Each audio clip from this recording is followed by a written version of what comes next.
1.5 reps combine partials and full range of motion for the best of both worlds. This method is an effective way to train that deep stretch for bigger and stronger muscles. 1.5s are an intensity technique that will help to level up your physique and have fun in your workouts. What are lengthened partials? The best bodybuilders have used lengthened partials for many years. Why exactly are they skipping the full range of motion? Is this ego lifting, or is there more than meets the eye? New research says that it's actually the stretch part of the range of movement that causes the most muscle growth. It appears the bros were right all along about half repping, especially when done for the goal of getting bigger. Lengthened partials are when you do half reps out of the most stretched part of an exercise. For example, just doing the bottom range when doing chest flies, keeping constant tension on the pecs for that juicy pump. The bottom half of bicep curls is another good one, overloading the biceps at long muscle lengths. Doing pullovers out of the bottom half is perfect for lengthened partials as well, especially with free weights, because the movement is only challenging at that end range. This is where 1.5 reps make up for the shortcomings. 1.5 reps are simple. You do a full rep followed by a half rep from the stretch position.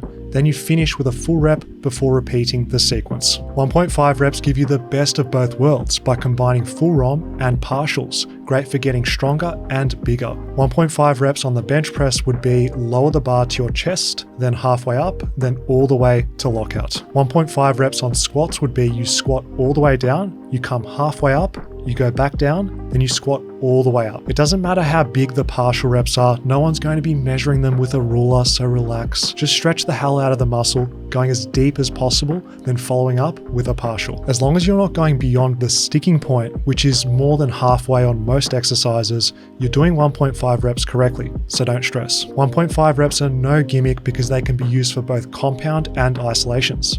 I'll be showing you how to do 1.5 reps on the most popular exercises and muscle groups, so pay attention. If in doubt where to add the half rep, just think about which half of the range of motion stretches the muscle the most, and that's the half you train. What makes 1.5 reps shine is you're strengthening the full range of motion, which is great for strength gain, and you're spending more time in the stretch position for max muscle growth. 1.5 reps feel awesome in practice because you get to rest between reps. They're more tolerable compared to an entire set where you're just repping out the stretch like with lengthened partials only. Understand when doing 1.5 reps, it's the total time under tension which matters. By the end of a set, you've spent much more time in the stretch position than you would if opting for traditional full ROM. What about you guys? What's your experience been with lengthened partials?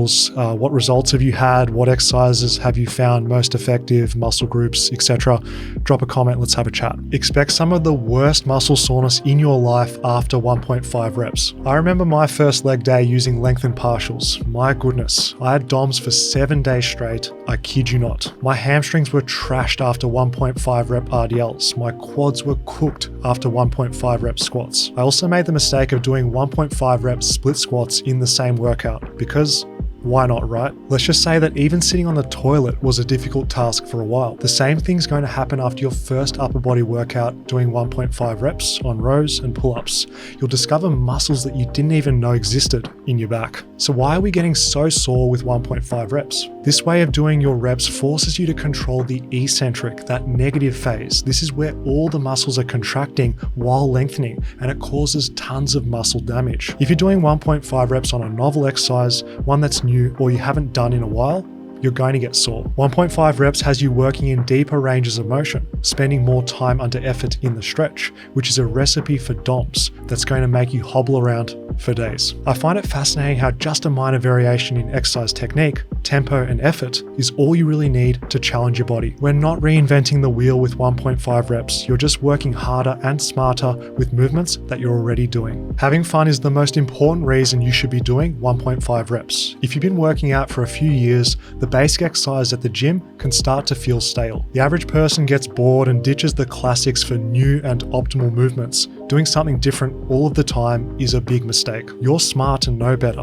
We have to overload our muscles with similar movements long term. By adding variation with 1.5 reps, this makes the tried and true exercises fun again. For argument's sake, let's pretend that 1.5 reps give the same results as just doing full ROM. But if you enjoy doing 1.5 reps and they get you excited to train, That comes above all else. We aren't professional bodybuilders. Most of you watching just want to make steady gains working out in a way that's both fun and effective. I'd much rather you do a workout of 1.5 reps instead of skipping training or fluffing around with new movements every single week. Consistency is the most important variable for achieving results. Never lose the love for lifting and you'll get incredible results. 1.5 reps are a great way to fix your technique flaws. If you're someone who struggles to hit depth or has inconsistent range of motion, you'll want to give 1.5 reps a go. Here's why. If you do 10 times 1.5 reps, it means you're practicing 20 times the bottom position. That's good stuff for technique. If you can't hit full depth on all of your exercises, it's going to limit your ability to maximize strength and build muscle long term. Take the overhead press. This exercise is where many people cut corners. It's rare to see the average person come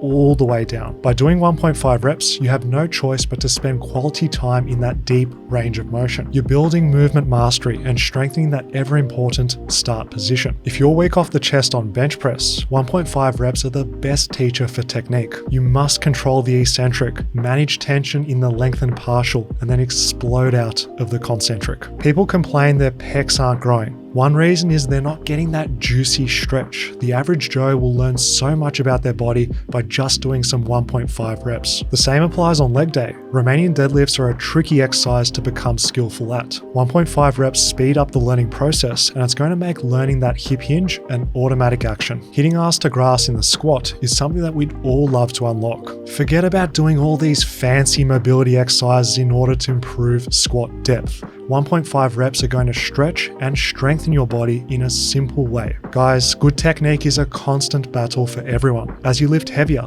you've got to keep learning. 1.5 reps allow you to get in more perfect practice. Expect to build more muscle with the 1.5 training method. It's actually pretty rare to see bodybuilders in the wild using a full range of motion. They tend to skip the lockout, sticking to the bottom 50 to 70% of the exercise. Doing those lengthened partials adds time under tension to the most stimulative range for hypertrophy, that stretched end range, driving mechanical tension up. The true power of lengthened partials is they let you spend more of your effort training muscles at longer muscle lengths. In reality, lengthened partial training may only give you a 5 to 10% boost in muscle growth. We just need more data to understand their real-world impact. 1.5 reps are a well-rounded intensity technique, helping you with adding mass, increasing flexibility, and gaining strength. Thanks to using full range of motion, you'll get stronger through the entire lift, which is useful for expressing strength. Flexibility gains are a nice byproduct with 1.5 reps. We're getting stronger at longer muscle lengths with those stretch partials, helping you to hit depth and move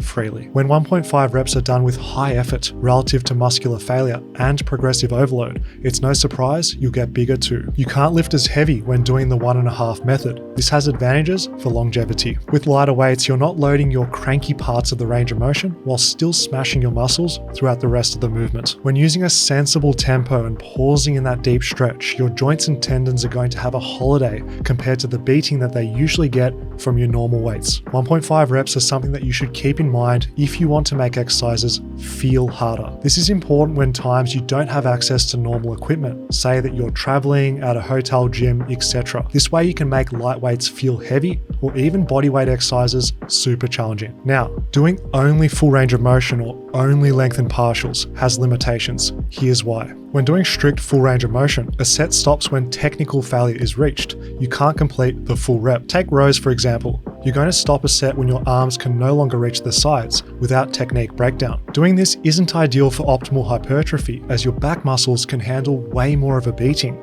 Lengthened partials allow you to truly reach muscular failure and grow. This is where lengthened partials make up for what's missing from full ROM, because we can actually reach muscular failure this way.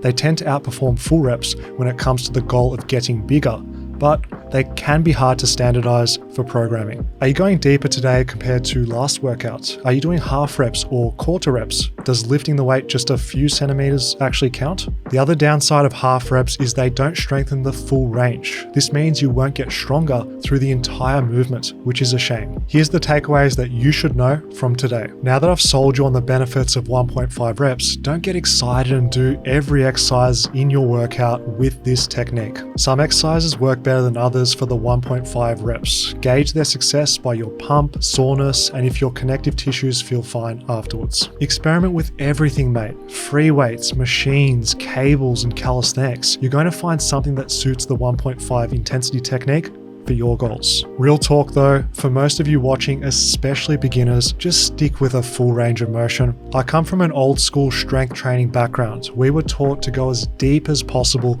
and complete the rep with straight arms or legs. Honestly, the thought of not locking out is a habit that I find difficult to shake. Even if it leads to more growth, it feels like the athleticism is just missing. These days, I've settled on using a full ROM and sprinkling in some lengthened partials on my final set of an exercise. Doing this gives you all of the strength gain with the added hypertrophy from working close to muscular failure. However, if there's a lagging muscle group that you want to bring up, calves, or an exercise that you've done for a while that you want to freshen up, for me it's dips, 1.5 reps are something fun that I invite you to play around with. Thanks everyone. Check out another Fitness FAQs video, and I'll see you next time. Peace.